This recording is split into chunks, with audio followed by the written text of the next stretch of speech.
नमस्कार दोस्तों, मैं doctor Sumit Gupta divine medicine and piles clinic से।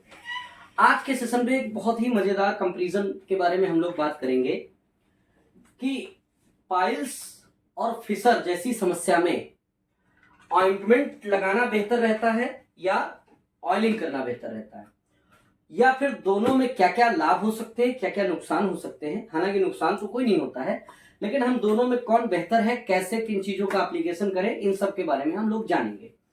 क्यों? क्योंकि पाइल्स या फिशर के केस में एक सबसे बड़ी समस्या आती है एप्लीकेशन की, दवा लगाएं कैसे। और वो दवा लगाने की समस्या, क्योंकि अगर बाहर का कोई हिस्सा होता है, शरीर के बाहर का कोई हिस्सा, तो उस पर दवा का एप्लीकेशन बहुत आसान है। लेकिन अगर अंदर का हिस्सा है कोई, जैसे मलद्वार के अंदर का हिस्सा है, तो वहां पर तो बहुत मुश्किल काम होता है दवा लगाना, अप्लाई करना। ये रेक्टम है, ये रेक्टम है और ये एनल कैनाल है। ठीक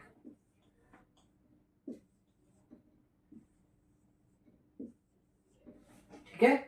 अब आप समझिए, पाइल्स हो या फिशर का केस हो, आप दोनों के कारण को, दोनों की सिचुएशन को समझते हुए डिसाइड करिए। मैंने एक ऑइंटमेंट लिया है जो कि बहुत ही फेमस कंपनी का है, हिमालय कंपनी का है। पाइलेक्स फोर्ट बहुत यूज होता है, सभी डॉक्टर जानते भी हैं और लिखते भी हैं। तो होता क्या है कि जब किसी को पाइल्स होता है तो अंदर अगर इंटरनल हिमोराइड है तो अंदर की तरफ कुछ मस्से जैसे बनते हैं, और अगर मान लो फिशर है तो कट बनेगा। दोनों में हम एक ही डायग्राम बना लेते हैं कि अगर पाइल्स है तो ये ऐसे बनेगा और अगर फिशर है तो ऐसे कट लगेगा। अब हम समझते हैं, देखिए ये है आपका ऑइंटमेंट।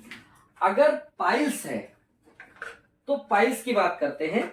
इस ऑइंटमेंट, ये ऑइंटमेंट बहुत अच्छा है, नो डाउट, कोई समस्या नहीं, लेकिन इसका जो एप्लीकेटर होता है, मुझे उससे थोड़ी प्रॉब्लम है। अब क्या प्रॉब्लम है कि अगर हम देखें तो इसको जब हम ओपन करते हैं तो इसको लगाने का तरीका ये है कि ये वाला जो एप्लीकेटर है इसके ऊपर ऐसे कस लिया जाता है और फिर ये मलद्वार के हिस्से में ऐसे इंसर्ट करते हैं। आप समझ रहे हैं? तो ये हिस्सा अगर आप ध्यान से देखें तो बहुत ही हार्ड प्लास्टिक का है, इसमें चारों तरफ कुछ होल्स हैं। तो जब इसके अंदर ऐसे मलद्वार के अंदर ऐसे इंसर्ट करते हैं गुदा मार्ग में और इसको ऐसे दबा देते हैं, तो होता क्या है कि इन होल से चारों तरफ दवाई निकल के लग जाती है। अच्छा, अब कुछ समस्या है जिसको मैं आपको बताना चाहता हूं कि अगर आपने इसको ऐसे अंदर इंसर्ट किया, पाइल्स है तब तो चोट लगने के चांस कम है, लेकिन लग सकती है क्योंकि ये बहुत हार्ड प्लास्टिक का बना हुआ है।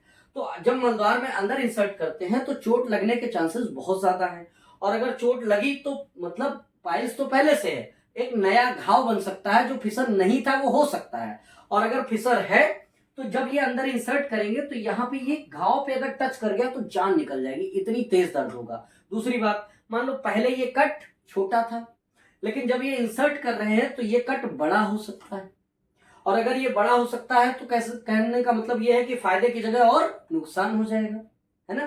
तो ये बहुत हार्ड प्लास्टिक का है, मैं इसको यूज करने की सलाह, ऑइंटमेंट बहुत बेटर है, लेकिन ये थोड़ा सा कह सकते हैं यूजफुलनेस इसकी ऐसी है कि इसको इस्तेमाल करने में चोट के चांसेस ज्यादा है। दूसरी बात, एक और बात समझाऊं आपको, जब आप इसको अंदर इंसर्ट करके दबाएंगे तो ये दब जाएगा, सारी दवा निकल जाएगी, लेकिन जैसे ही आप छोड़ेंगे तो आप पाएंगे कि बाई नेचर ये जो पाउच है ये एक्सपेंड करेगा, और जब एक्सपेंड करेगा तो इसके चारों तरफ से एयर अंदर आएगी।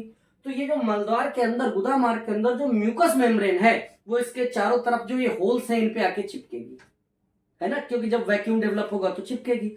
जब आप इसको बाहर निकाल रहे होंगे तो वैक्यूम की वजह से वो म्यूकस मेम्ब्रेन इसी पर चिपकी रहेगी और कई बार वो नुचती हुई चली जाती है, टीयर हो जाती है। कहने का मतलब ये दवा लगाने गए थे, नए घाव लेके लौटे। फिर तो आपके मन में सवाल आएगा कि फिर तो ये लगाना ही नहीं चाहिए। नहीं लगाना चाहिए। मैं एक तरीका आपको बता सकता हूं।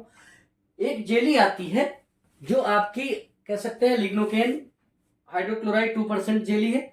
इसको मलद्वार पे थोड़ा सा मलद्वार के हिस्से में निकालते हैं, बहुत लुब्रिकेटेड जेली होती है, और लिग्नोकेन की वजह से इसमें कह सकते हैं वहां के हिस्से को शून्य करने की भी क्षमता है इसमें। तो करते क्या है कि ग्लव्स पहनकर उस हिस्से को ऐसे ऐसे थोड़ा सा रब करते हैं, जिससे स्फिंक्टर क्या होते हैं, थोड़ी मसाज करते हैं, स्फिंक्टर रिलैक्स हो जाए।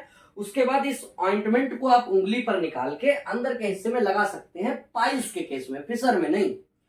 फिशर में क्या होगा कि फिशर में उंगली पर रखकर आप इसी हिस्से में लगाएं, या फिर कह सकते हैं आप एक ऑइंटमेंट दूसरा आता है हिलोआंस, बहुत यूजफुल है। ये फिशर के केस में या कह सकते हैं रामबाण इलाज है। अगर कभी किसी को फिशर होता है तो फिशर आप लगाएंगे किसी भी दूसरे ऑइंटमेंट की कंपेयर में बहुत बेहतर है। तो इससे इस एप्लीकेटर से लगाने में कुछ नुकसान हो सकते हैं। तो क्या करें आप, या तो उंगली पर रखकर पहले लुब्रिकेट कर लें, फिर और थोड़ी सी मसाज करें तो स्फिंक्टर रिलैक्स हो जाएंगे। स्फिंक्टर रिलैक्स हो जाएंगे तो इस ऑइंटमेंट को उंगली पर निकाल के पाइल्स के केस में पूरी एनल कैनाल में अंदर आप लगा सकते हैं। ठीक है, घुमा सकते हैं चारों तरफ, उससे ऑइंटमेंट लग जाएगा। ठीक, अब ऑइंटमेंट लग गया। दूसरी बात, अगर फिशर है तो उंगली पर निकाल के उसी फिशर वाले हिस्से को थोड़ा सा ऐसे फैलाइए, लिथोटॉमी पोजीशन में पेशेंट को लिटाइए और इस थोड़ा सा हिस्सा ऐसे ओपन करिए और उस पर्टिकुलर घाव पर आप लगा दीजिए। ज्यादा नहीं फैलाइएगा, नहीं तो और टीयर हो जाएगा, है ना। तो इस एप्लीकेटर से थोड़ा सा होशियार रहने की जरूरत है। ओके, अच्छा, फिर और क्या करना चाहिए? ऑयलिंग के क्या फायदे हैं? ऑयलिंग के फायदे मैं आपको बता रहा हूं, देखिए जरा ध्यान से सुनिए।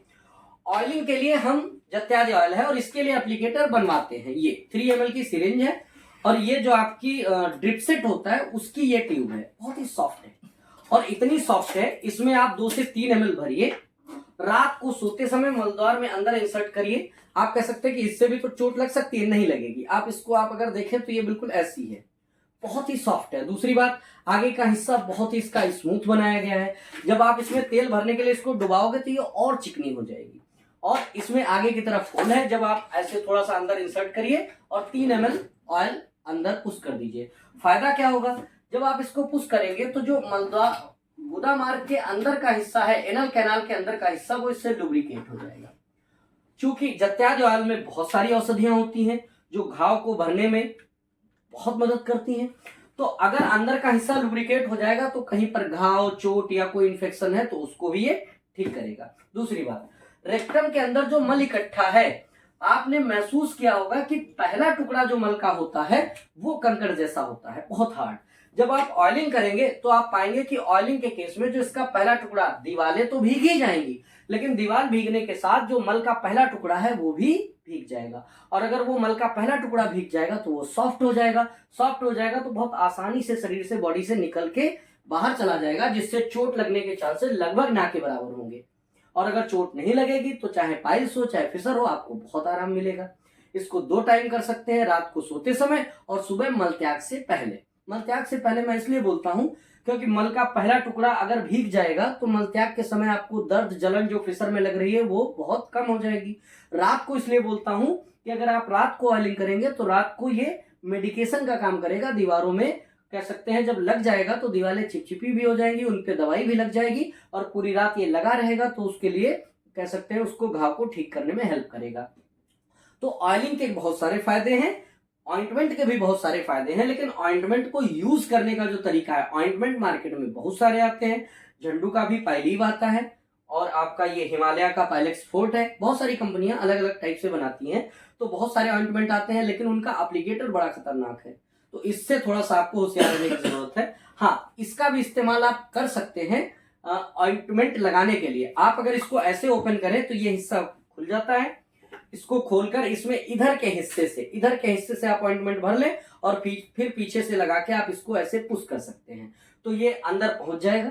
लेकिन फिशर के केस में दवा लगाना थोड़ा सा कठिन काम होता है। आप महसूस करेंगे जिन लोगों को फिशर होता है उनको दवा यहाँ पे लग पाना बहुत मुश्किल होती है। क्यों? जब कभी भी दवा लगाते हैं, पहली बात फिशर के केस में दर्द बहुत होता है, तो जब दवा लगाने जाते हैं तो वो घाव पर न लग के आसपास के हिस्से में लग जाता है, और जब आसपास के हिस्से में लगती है तो दवा जब तक ठीक जगह पर लगेगी नहीं तब तक ठीक मतलब फायदा कैसे करेगी। तो फिशर के केस में किसी की हेल्प लेनी चाहिए, लिथोटॉमी पोजीशन में लेटना चाहिए, पैर पेट की तरफ करने चाहिए, और जहां पर एनल कैनाल के हिस्से में, मलद्वार के हिस्से में जहां पर भी घाव है वहीं पर उंगली से उसी पर्टिकुलर घाव पर दवा लगानी चाहिए। उम्मीद है आपको ऑयलिंग का फायदा भी समझ आया होगा, ऑइंटमेंट के बारे में भी समझ आया होगा, और दवा लगाते कैसे हैं उसके बारे में आप मुझे कह सकते हैं समझ आया होगा। कमेंट के जरिए बता सकते हैं। अगर आपके मन में कोई सवाल है, कोई क्वेरी है, तो आप कमेंट के जरिए पूछ सकते हैं, या फिर आपके मन में कह सकते हैं कोई सवाल है, कुछ आप अदर जानकारी चाहते हैं तब भी आप हमसे पूछ सकते हैं या नीचे दिए गए नंबर पे आप हमें कांटेक्ट कर सकते हैं। Thank you. Amazing!